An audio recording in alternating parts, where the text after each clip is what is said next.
ఈరోజు మన నియోజకవర్గ ప్రజలకి ఒక అద్భుతమైన విషయం చెప్తున్నాను. మీరందరూ కూడా జాగ్రత్తగా వినండి.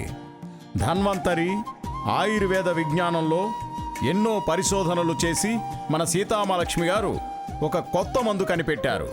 అమ్మా సీతామహాలక్ష్మి, మీరు కనిపెట్టిన ఆ కొత్త మందు వివరాల్ని మన నియోజకవర్గ ప్రజలకు తెలియజేయండి. నేనేదో కనిపెట్టాను అంటున్నారు. అదంతా నా గొప్పతనం కాదు. ఆయుర్వేదంలోనే వేదం ఉంది. వేదకాలం నుంచి వైద్యం ప్రాచుర్యంలో ఉంది. మనమందరం లెక్క చేయక వదిలేశాం, కానీ వాటి విలువలు పనితనాలు ఏవీ తగ్గలేదు.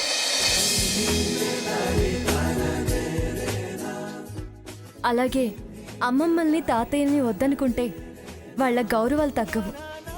మనమే సూచించే వాళ్ళు లేక విలువలు పోగొట్టుకోవాల్సి వస్తుంది.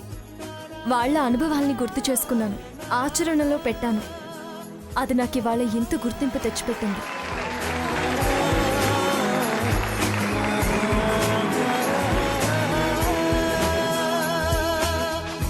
సామెతలు నవ్వుకోవడానికే అని అందులో చెప్పిన మాటల్ని అస్సలు పట్టించుకోవడం లేదు. అమ్మ మాట చద్దిమూట అనేది ఒక్కటి చాలు.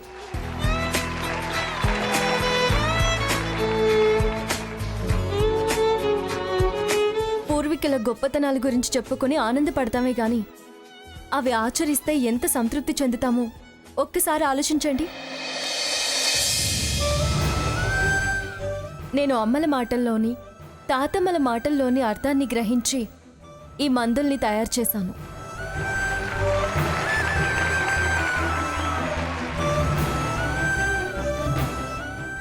అది మాత్రమే కాదు, భవిష్యత్తులో నేను తయారు చేయబోయే ప్రతిదీ అందరికీ తక్కువ ధరలోనే అందుబాటులో ఉంటాయి.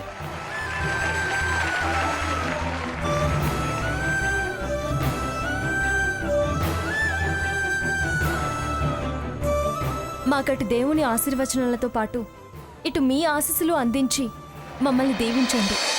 ఈ అవకాశాన్ని నాకు అందించినందుకు అందరికీ థ్యాంక్స్. సెలవు. అందరికీ శ్రీరామనవమి శుభాకాంక్షలు. సీత నా భార్య అనే కన్నా సీత భర్త నేను అనిపించుకోవడం గర్వంగా ఫీల్ అవుతాను.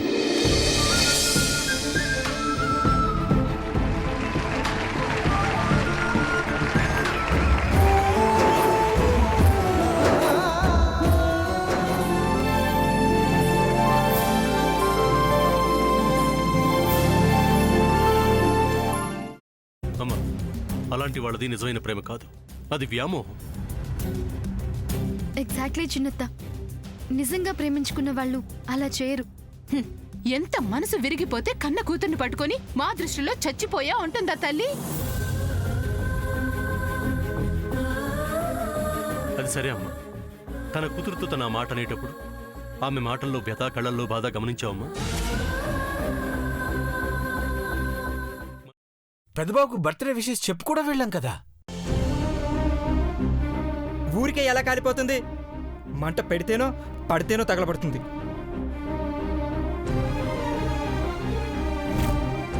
కరెక్ట్ చిన్నబాబు, నీకొచ్చినట్టే నాకు డౌట్ వచ్చింది. పార్వతే షర్టును తగలబెట్టిందనుకుంటా.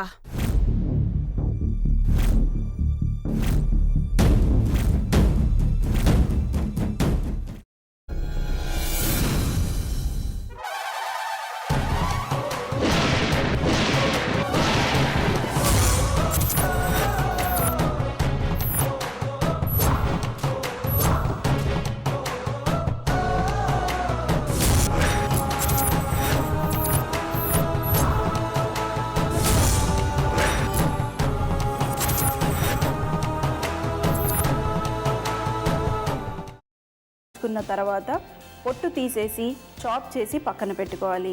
ఒక ప్యాన్లో కొద్దిగా నూనె వేడి చేసి అందులో ఆవాలు, మినప్పప్పు, శనగపప్పు, కరివేపాకు, సన్నగా తరిగి పెట్టుకున్న ఉల్లిపాయలు వేసుకుని 1 నిమిషం పాటు వేయించుకోవాలి. ఆ తర్వాత కాల్చి కట్ చేసి పెట్టుకున్న వంకాయని కూడా అందులో వేసుకుని బాగా మిక్స్ చేసి బౌల్లోకి ట్రాన్స్ఫర్ చేసుకుని అందులో తగినంత చిక్కటి పెరుగు లేదా పల్చటి పెరుగు వేసుకుని మిక్స్ చేసి అన్నంతో కానివ్వండి, చపాతీతో కానివ్వండి సర్వ్ చేసినా చాలా బాగుంటుంది.